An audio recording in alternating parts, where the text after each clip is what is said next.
El Tesoro. Relato basado en experiencias reales de Rubén y Marcos Vargas. Adaptado por Eduardo Liñán.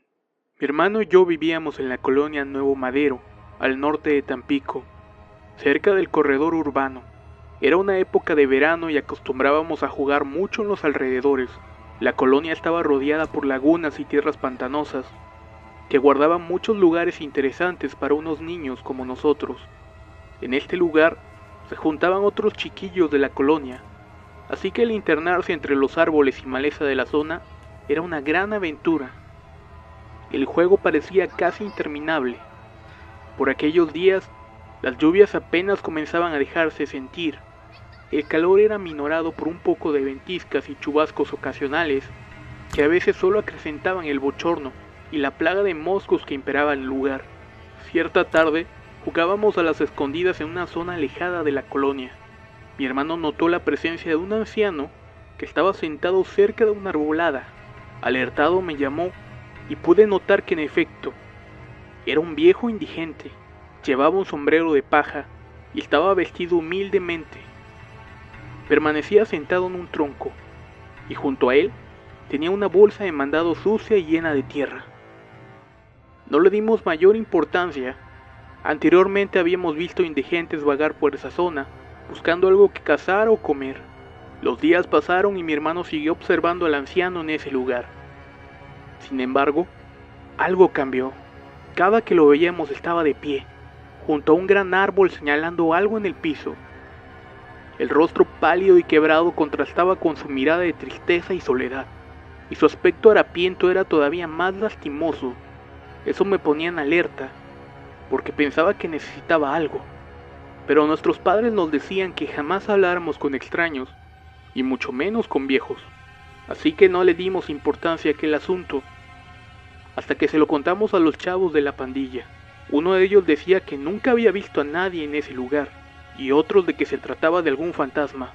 Pero lo que nos dijo un camarada nos dejó pensando en que quizás nuestra suerte cambiaría.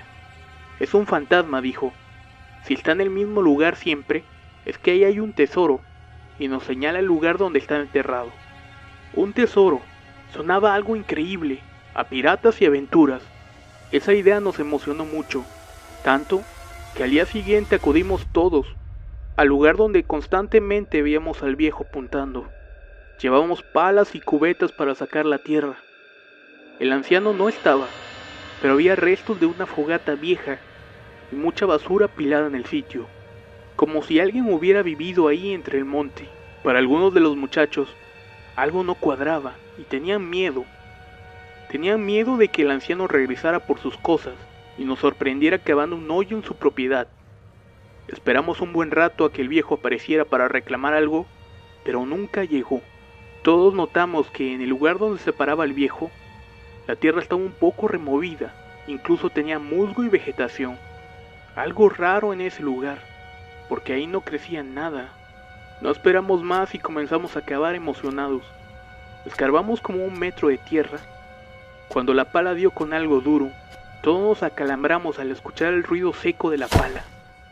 No podíamos creer que en verdad hubiera algo ahí. Un tesoro, monedas de oro y mucha riqueza. Éramos ricos. Uno de los compañeros bajó y comenzó a remover la tierra. De pronto, su rostro de felicidad cambió a uno de espanto y terror, cuando la cuenca vacía de un cráneo apareció ante nuestros ojos. Era una osamenta, huesos viejos que se mezclaban con la tierra negra del lugar. Inmediatamente el camarada salió despavorido del agujero y comenzó a sacudirse la tierra con asco. No lo podíamos creer. El tesoro resultó ser los restos de algún desafortunado. Tuvimos que decirle a nuestros padres. Llegó el Ministerio Público, el CEMEFO, el Extra y una multitud de curiosos. Exhumaron los restos. Todos estábamos ahí impávidos, pensando aún que quizás debajo del muerto estaba el tesoro, pero no. Aparentemente habían matado a la persona de un machetazo en la cabeza, porque tenía el cráneo partido cuando lo sacaron. Notamos también el sombrero de palma y la ropa vieja que extrañamente correspondía a lo que mi hermano y yo habíamos visto en un principio. Se dijo después que la osamenta era de un anciano, que se había perdido años atrás. La foto del viejo apareció publicada en el Extra, y era el mismo que se nos había aparecido. Nunca más volvimos a acercarnos a ese lugar. Relato basado en una experiencia paranormal de Jorge López, escrita y adaptada por Eduardo Liñán. Tendría unos 10 años cuando me pasó una cosa por demás extraña. Vivía en una colonia vieja de Tampico, en la cual existían muchas casas de madera aún habitadas y otras más abandonadas por lo antiguo de la construcción, con techos caídos y madera carcomida por el tiempo. Había una en particular que aún seguía de pie, y tenía mucho tiempo en el abandono. Yo jugaba continuamente en ese lugar con mis soldados de plástico verde y mis carritos de plomo. Pasaba muchas horas en ese lugar, y el tiempo se me hacía bastante corto. Con el paso del tiempo, comencé a sentirme observado. Sin darle importancia, todas las tardes después de salir de la escuela, visitaba aquella casa, la cual estaba frente a la mía, así que mis padres no tenían pendiente de que jugara en ella. Una tarde me paré de frente a la puerta, y antes de que pudiera entrar, un aire helado me golpeó la cara, llenándome de un escalofrío que me recorrió de pies a cabeza. Entré despacio y con sigilo a la casa, pensando que quizás habría alguien dentro. Me di cuenta enseguida que el ambiente en la casa había cambiado. Ahora era sofocante y olía raro. Pero además de eso, había un silencio sepulcral. No se escuchaba el cantar de las aves y ni siquiera el sonido exterior de los carros pasar. ¿Hay alguien ahí?, grité preguntando algo nervioso, y solo se podían escuchar murmullos a lo lejos. Caminé lentamente por entre las tablas apolilladas y clavos oxidados, para ir a la parte posterior de la casa, en donde yo jugaba regularmente. El silencio me ponía algo nervioso, pero tenía que terminar un fuerte para mis muñecos. Antes de entrar a lo que había sido un gran cuarto, escuchó por fin una voz de alguien que me hablaba muy cerca del hombro. Volteé para ver quién era y no había nadie atrás de mí. Al voltear de nuevo me asusté por la presencia de un niño que estaba parado en la puerta trasera. Me miraba fijamente con un rostro pálido y ojos sumidos. Tenía sus manos y brazos caídos a los lados y vestía un uniforme escolar, una camiseta blanca y un pantalón azul marino. Mi primer impulso fue hablarle. Me tranquilicé un poco al ver la presencia del niño. Le pregunté si vivía por aquí y me asintió con la cabeza. Antes de entrar en la habitación donde jugaba, empecé a acomodar unos juguetes que ya tenía ahí desde antes. Y el niño dijo algo con una voz muy baja, que apenas logré entenderle. Volteé sin ganas y con una cara de fastidio y le pregunté, ¿qué? En eso el chiquillo se inclina ante mí, viéndome fijamente, y apretando las manos da un grito, ¡corre! El grito me alertó y por la forma y la voz con la que lo dijo, me estremecí, solté todo lo que tenía en las manos, y corrí por entre las tablas y la basura.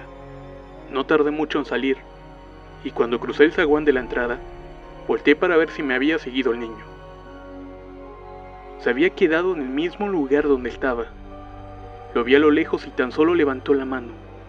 Enseguida, un rechiñido acompañado con un tronido estruendoso se dejó escuchar mientras que el techo de la casa se desplomaba. El polvo y la basura volaron por todas partes, y yo me cubrí la cara con ambas manos. El ruido y la polvadera alertó a todos los vecinos, que salieron corriendo para ver qué había pasado. Mi mamá asustada llegó corriendo y me preguntó si no me había pasado nada. Yo le respondí que no, pero estaba preocupado por el niño que se había quedado, y me había prevenido del desastre. Sabía que no le había pasado nada. Antes de caerse a la puerta, él estaba parado afuera del quicio de la puerta. Así que pensaba que había tenido el tiempo suficiente para correr también. Esperé que saliera por algún lado, pero nunca lo vi aparecer. Era raro, porque no había otra salida más que la entrada principal. Días después del incidente, me metí de nuevo en el lugar, pero los escombros me impedían meterme con libertad. Quería recuperar mis juguetes, pero sería algo difícil. Busqué por donde podía para ver si el niño estaba por ahí, pero no tuve éxito. Salí resignado y caminé con rumbo a la casa de una costurera que vivía cerca de mi casa. Mi mamá estaría esperándome ahí. Llegué y estaba mi madre platicando con una señora de edad. Entré sin saludar y me senté aburrido en un sofá que tenía cerca de una tele vieja, la cual ni siquiera encendía. Mientras la máquina de coser daba sus puntadas y mi madre hablaba, noté que en la pared frente a la mía había unos retratos colgados. En todos ellos estaba la figura de un niño que se me hacía muy familiar. Cuando me paré para ver mejor las fotos, me di cuenta que era el mismo chiquillo que me había alertado antes. Entonces, interrumpí la plática de mi madre y la costurera.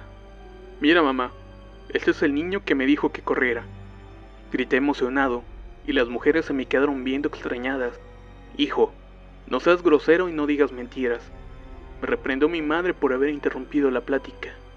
Entonces la costurera se paró de la silla y se acercó a mí y dijo: Amor, él es Gabriel. Era mi hijo, pero murió hace 10 años. ¿Dónde lo viste? En la casa que se cayó. Ahí jugaba y yo lo vi. Él fue quien me dijo que corriera.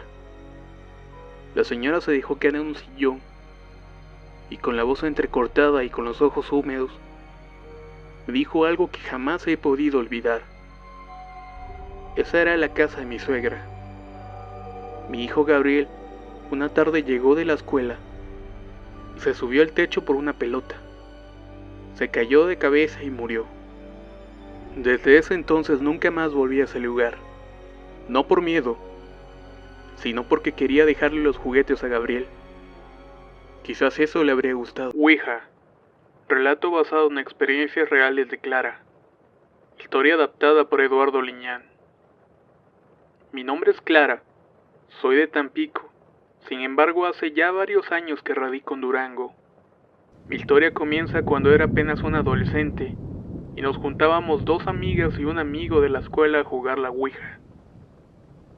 Es la primera vez en mucho tiempo que cuento esta experiencia, ya que nunca me decidí a hacerlo, y mis amigos y yo juramos no contar nada por temor a revivir los hechos ocurridos.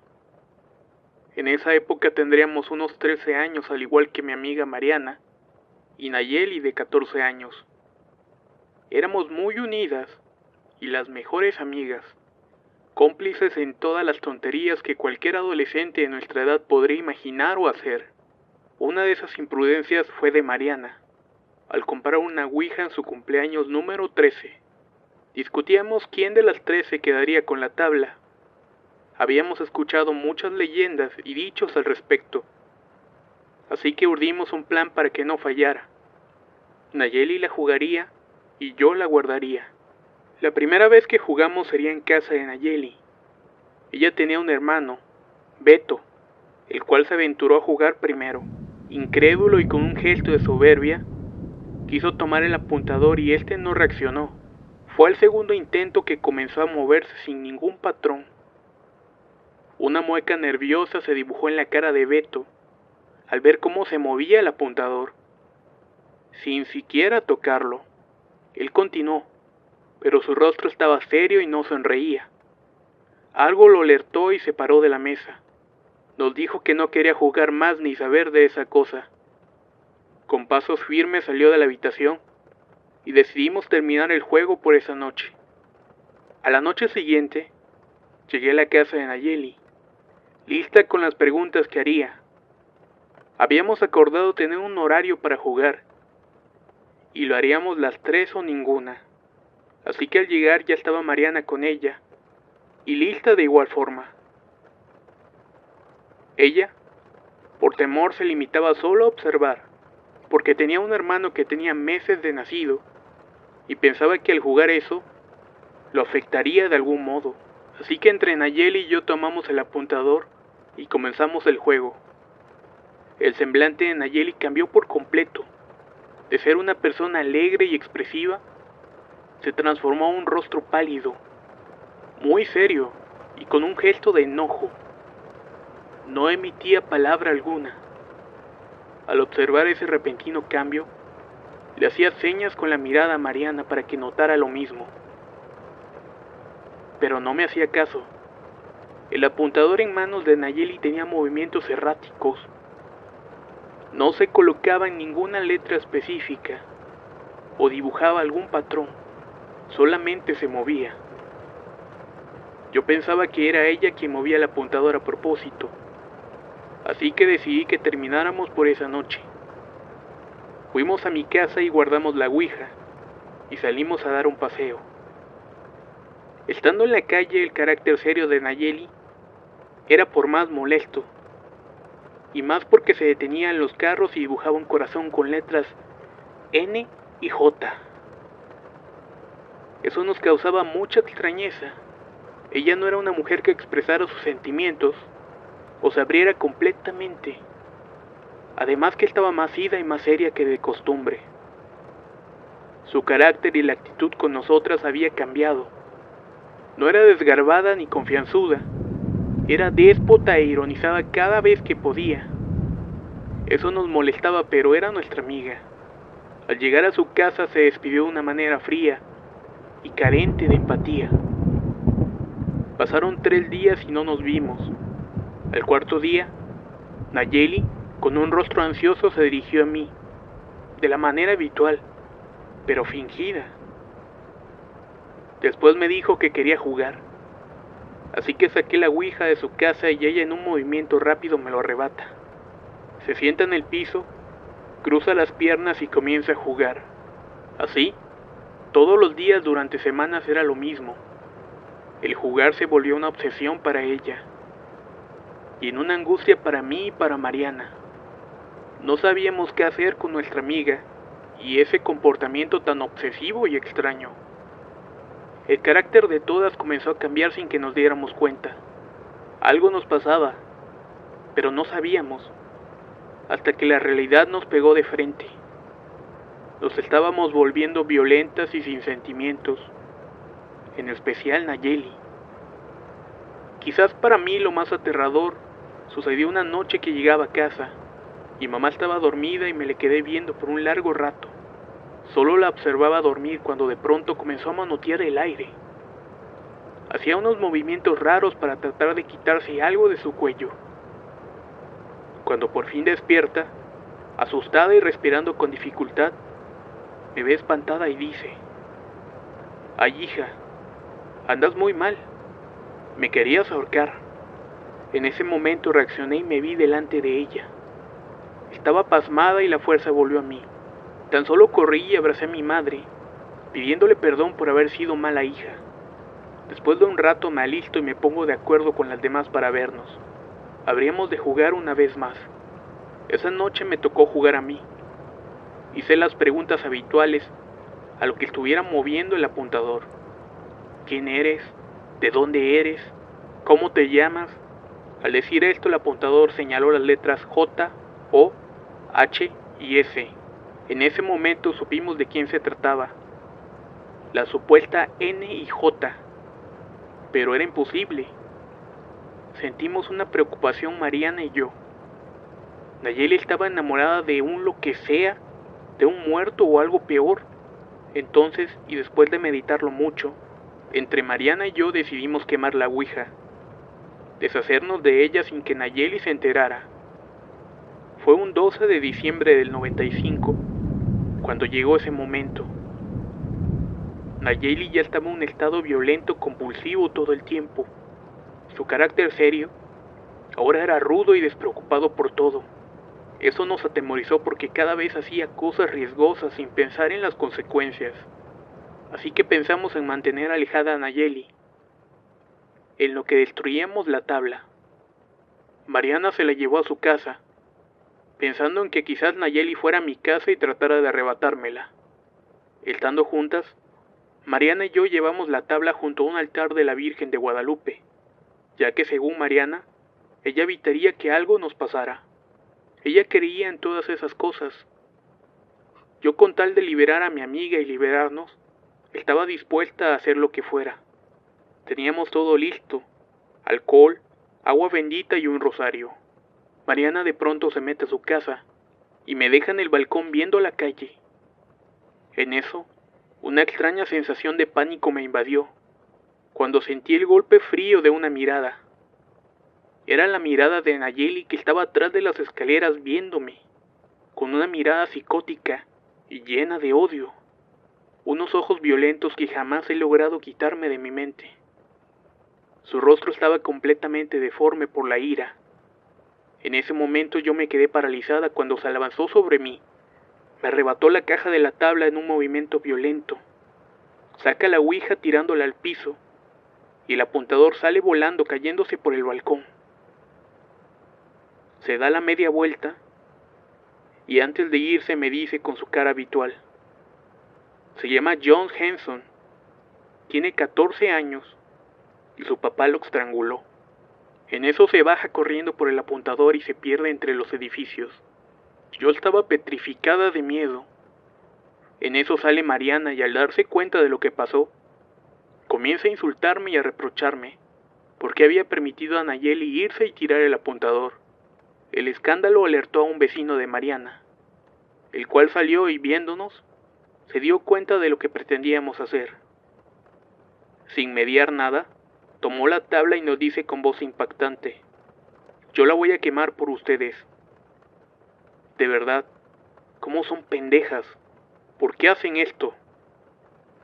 Bajó con la tabla y nosotros lo seguimos. Llegamos a un solar baldío, en donde había un hueco en el cual quemaban basura y colocó la tabla. Antes de que le aventara el alcohol, aparece Nayeli con el apuntador. Toma la tabla, se sienta y comienza a apuntar. Tú, 12, 12, 12, adiós. Después deja la tabla en el hueco junto con el apuntador, y el vecino le avienta el alcohol y un cerillo. Esta comenzó a incendiarse. El horror se dibujó en nuestros rostros cuando vimos que la tabla no se quemó, se tiznó y se llenó de tierra. Pero de quemarse nada. La angustia nos invadió no solo por el extraño mensaje, sino porque pensábamos que quizás nunca nos libraríamos de todo eso. La tabla estaba marcada, ya que habíamos escrito nuestros nombres en las esquinas. Entonces, el vecino tomó la tabla nuevamente y nos dijo que se deshacería de ella como diera lugar, que no nos preocupáramos, y así fue. Pasó el tiempo y no volvimos a ver al vecino, y supimos el destino de la tabla. Seguimos preocupadas por el mensaje. Nos imaginábamos mil cosas, pensando que moriríamos de alguna forma. Así que nos adentramos en la religión. Empecé a leer la Biblia junto con Nayeli, y las cosas comenzaron a mejorar. El carácter de Nayeli volvió a ser lo que era. Pasó un año después de eso, un 12 de diciembre, las tres tomamos caminos distintos. Nayeli se fue para Ciudad Juárez, yo me fui para Tuxpan y Mariana se quedó en Tampico. Nos separamos, pero nuestros corazones seguíamos unidas y atentas a los números 12. Pasaron los años y yo vivía en Poza Rica, con una compañera con la cual compartí habitación. Cierta tarde, llega y me estaba esperando. Estaba de espaldas y me pregunta si quiero jugar a algo, a lo que le contesto que sí. Al acercarme, me ve con un rostro extraño y una sonrisa morbosa. Estaba agachada y me dice: hola. En ese momento un escalofrío me invadió, y lo único que hice fue decirle que no, y me encerré en el cuarto. Arreglé mis maletas y en la primera oportunidad me regreso a Tampico. Lo primero que hice fue acercarme a Dios y pedir perdón por ser pecadora y jugar con la tabla, y lo que sea que nos estuviese persiguiendo. Desde ese entonces sufro de insomnio, migrañas, ansiedad, alucinaciones, y me sorprendo a mí misma haciendo preguntas extrañas al aire a cada rato. Del destino de las demás no he sabido, pero intuyo que pasan por lo mismo que yo.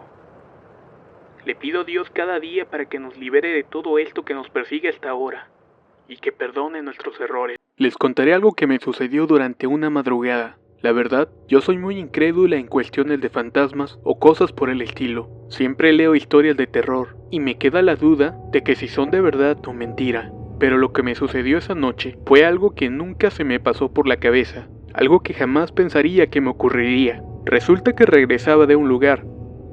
Eran alrededor de las 3:30 de la madrugada exactamente, y yo volvía en un taxi. El viaje no tuvo ningún inconveniente, pero cuando iba llegando a la casa, Veo a una señora parada en medio de un puente que está por encima de un canal de aguas negras. Esta persona se encontraba mirando hacia el canal, vestida totalmente de blanco. Cuando el taxi dio la vuelta, pasamos justamente por dicho canal, y esta seguía ahí parada, totalmente inmóvil. Me llamó tanto la atención, y le comenté al taxista: está comenzando a lloviznar, y esa loca está ahí parada, en medio del canal. Entonces, el taxista tranquilamente me dice: no, señorita, eso no es una señora, se trata de algún fantasma. Me comencé a reír, cuando de pronto se escuchaba un lamento horrible e inexplicable, mismo que aún lo recuerdo claramente en mi cabeza. Fue tanto mi nerviosismo que le pedí de favor al taxista que me acompañara hasta la puerta de mi casa. Quedé realmente sorprendida y me di cuenta que estas cosas realmente son reales y que existen.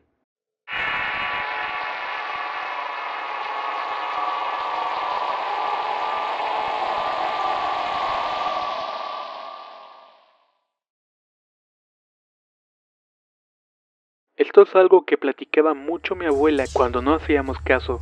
Pasó justamente en Reynosa hace muchos años. Mi abuela tiene 5 hijos, a los cuales tuvo que mantener y sacar adelante ella sola, a falta de la presencia de mi abuelo.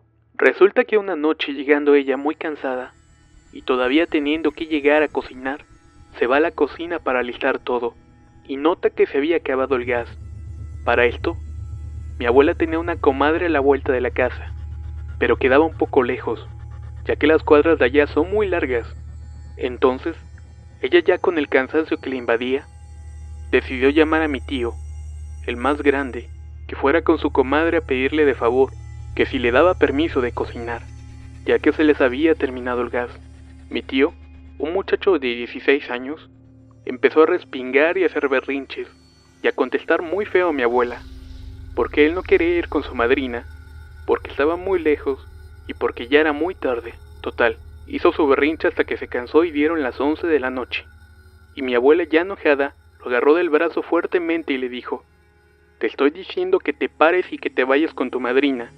Mi tío, al ver que mi abuela ya estaba muy enojada, se paró y agarró las cosas para ir a casa de su madrina, no sin antes volver a contestarle a mi abuela y decirle cosas a lo que ella le dijo. Síguele, le contestó, y se te va a aparecer el diablo. A lo que mi tío se rió y siguió su camino. Estaba muy oscuro, y en aquel tiempo no había muchas casas habitadas.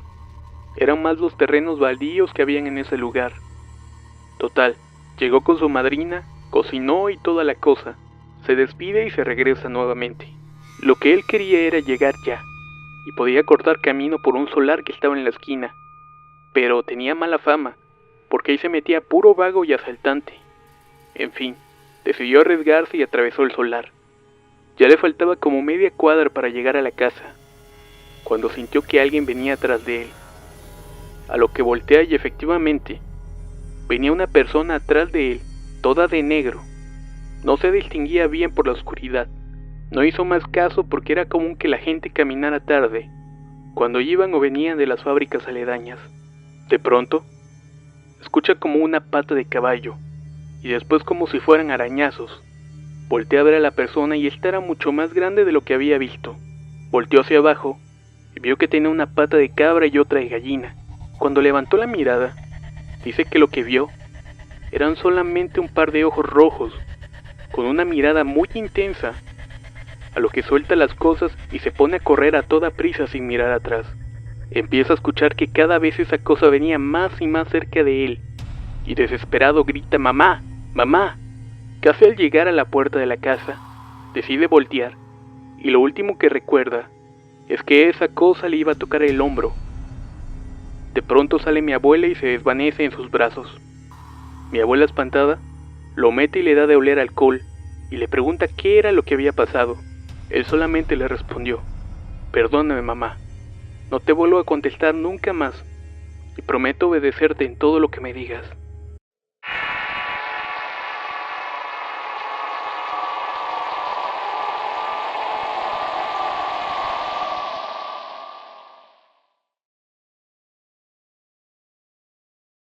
Se dice que hace muchos años, en la época colonial de México, en Michoacán, en el pueblo llamado de Los Urdiales, vivía el administrador de la hacienda del Quinceo, llamado don Juan de la Cadena Frigueros, un español que, arruinado en su tierra natal, viajó a la Nueva España a hacer fortuna.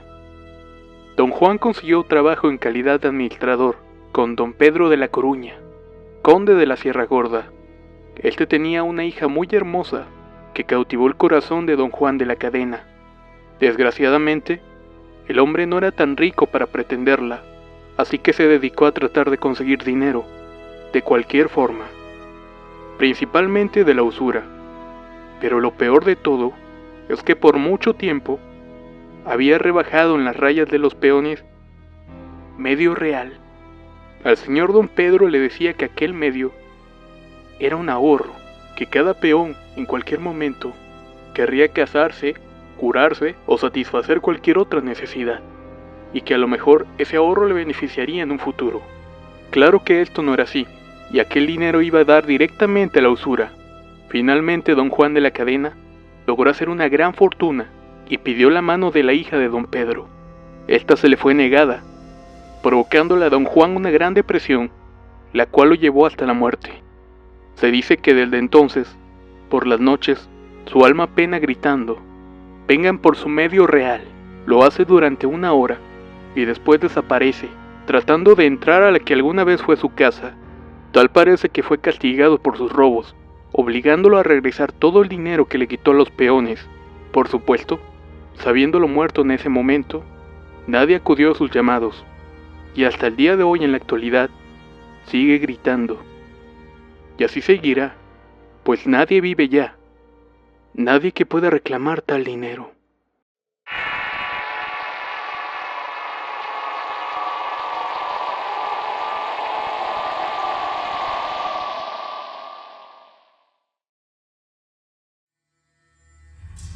Esto le sucedió a mi familia hace ya muchos años.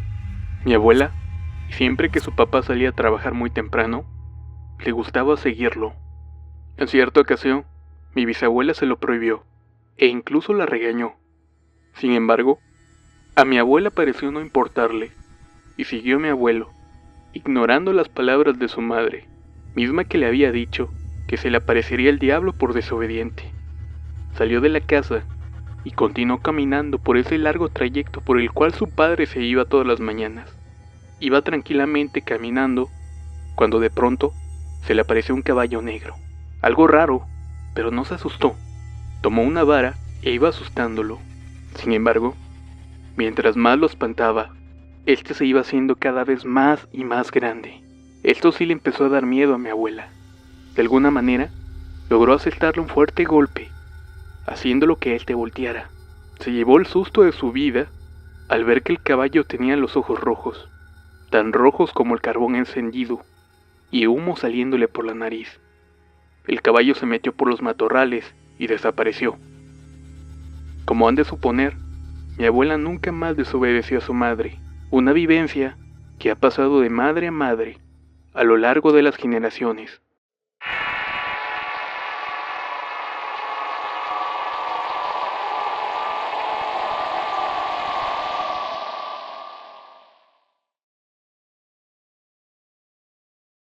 La Sayona es el espíritu de una mujer joven.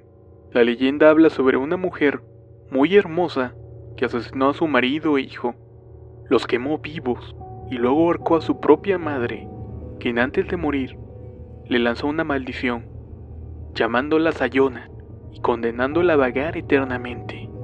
Desde entonces, su alma persigue a los hombres infieles para llevarlos a la oscuridad y el sufrimiento. A los hombres mujeriegos se les aparece como una mujer hermosa, quien les pide que le encienda un cigarro, pero al hacerlo, ven el rostro de la propia muerte. Y si no mueren del susto al verla, ella los acosa tomando diversas formas, hasta producirles un infarto, o los persigue hasta hacerlos resbalar por un barranco, o provocar alguna otra muerte terrible. Se cuenta también otra versión, que trata de una mujer joven casada, la cual la gente la difamó con toda clase de chismes e intrigas, y no descansó hasta comprobar que el marido la acusó de ser infiel.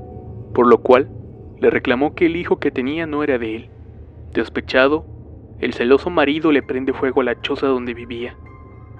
La mujer, al darse cuenta de esto, sale corriendo, pero olvida al niño y este muere carbonizado.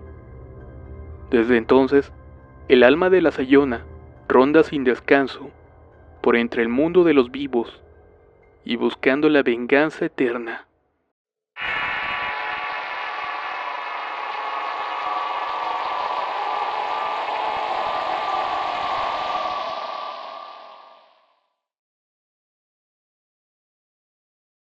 El Ibunche. El Ibunche es un niño normal que fue robado por los brujos cuando todavía era un bebé.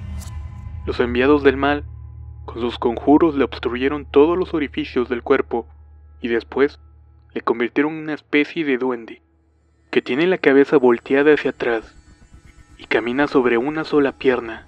Se especula de igual forma que este ser mitológico puede ser el producto de la unión de un brujo maligno con una bruja, para ser utilizado como guardián de sus cuevas y consejero en sus misteriosas actividades. A pesar del vínculo de sangre que pueda tener, es tratado como un esclavo y sometido a castigos muy crueles.